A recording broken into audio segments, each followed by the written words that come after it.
8 now. Time to talk politics with the leader of the Labour Party, Phil Goff, with us this morning. Morning, Phil.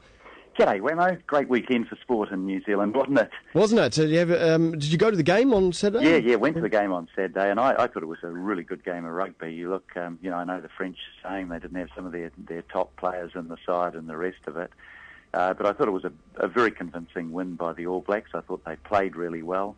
I thought, great atmosphere at the stadium, and getting to and from the stadium. So all around, inside and outside, it was a good day. How'd you get there?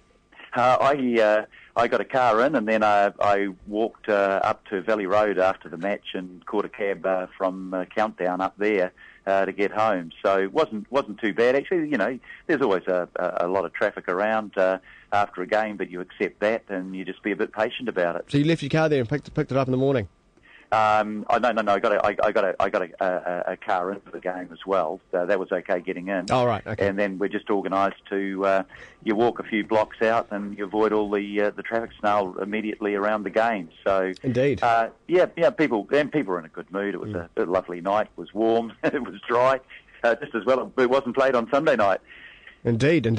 Let's talk issues of the day, and it looks like Don Brash is setting the agenda for the week. He's calling for the use of cannabis to be decriminalised, saying too much valuable police time is taken up enforcing the laws around cannabis. Where does Labour sit on this one? Yeah, we're not in favour of that. I just noticed the headline in the Herald is "Vote Brash, Get Hash." It was kind of an unusual move from him, together with the stuff on self-defence.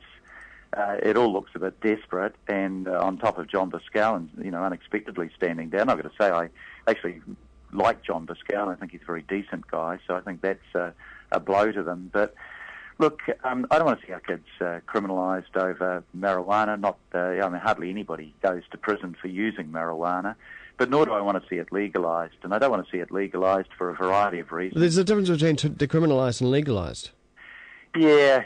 I don't want to see. Well, let me put it in a more straightforward way. I don't want to see measures taken that would see marijuana or cannabis promoted and easier to get hold of. No one's talking about it being promoted.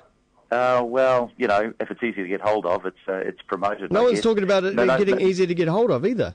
Well, I simply don't. I don't accept that. If you've legalised marijuana or if you've decriminalised marijuana, then it will be easier to get hold of, and more people will be using it. And I don't think that's a good thing. Why would it be easy to get hold of when potentially the state can control the supply? Well, if you're saying if there's a reason for making its sale lawful, that is, it's not a criminal act to sell it, then it will be easier to get hold of. But what if the state had the control of the sale, and let's just say that as a first step for a New Zealand law, it was available for medicinal use, where you needed a prescription from a doctor to go and get it, and the dispensaries were controlled by the state. They're also taxed by the state as well. Why would it be easier to get hold of? Well, nobody's talking about a first step. It's they're talking about. I think the Law Commission report recommends making it available for medicinal use. Yeah, in tablet form, there's no reason why cannabis shouldn't be available for medicinal use.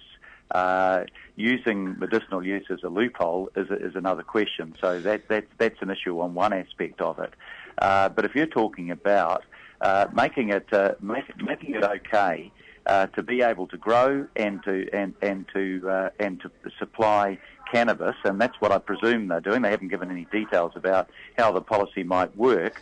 I'm saying anything that might increase the consumption of cannabis is not a great thing for physical or mental health, and every medical report that's ever been produced actually backs that up. Why don't Labour or National? Why do you sit with National on this position with regards to the Law Commission report? Why do you ignore good advice from experts in the field? Are you talking about medicinal use, Wammo, or are you talking about making it generally available? Talking about medicinal use and also decriminalisation. Yeah, well, I've said it. I've made my statement on that. In tablet form, there's no reason why cannabis can't be used properly prescribed by a doctor for medicinal reasons or pain relief.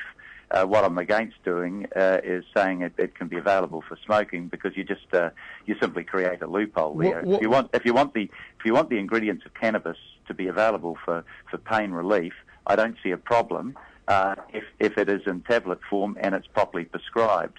But I don't want to create a loophole so that it's more widely available. What about with regards to police enforcement and the money that's spent on police in enforcing cannabis laws?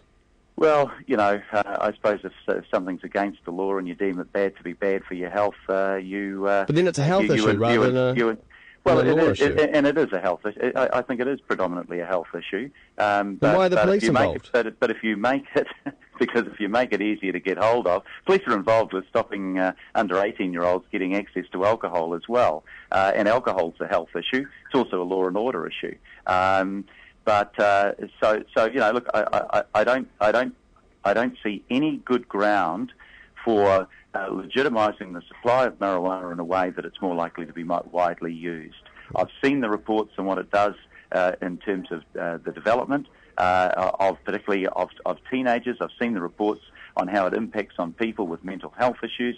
I've seen the reports on what it does physically and the damage that it does physically. I'm in favour of more tightly constricting the supply of tobacco but you know through the tax system. Why would I go in the opposite direction on marijuana? But on everything that you've just said there, all I need to do is say, well, what about alcohol? And and then that just makes your whole argument, just go out the window. Yeah, no.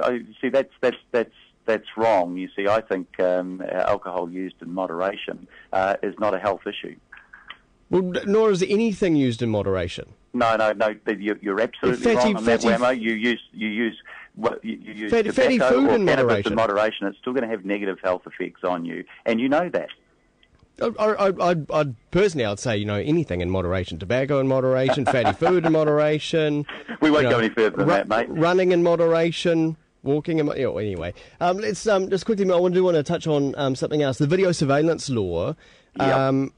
You guys are saying that you want to want it to go to select committee. You want it looked at. Why not just say no, National? You're not going to be ramming this through an urgency. Well, there's two things. One is the prospective use of covert video surveillance.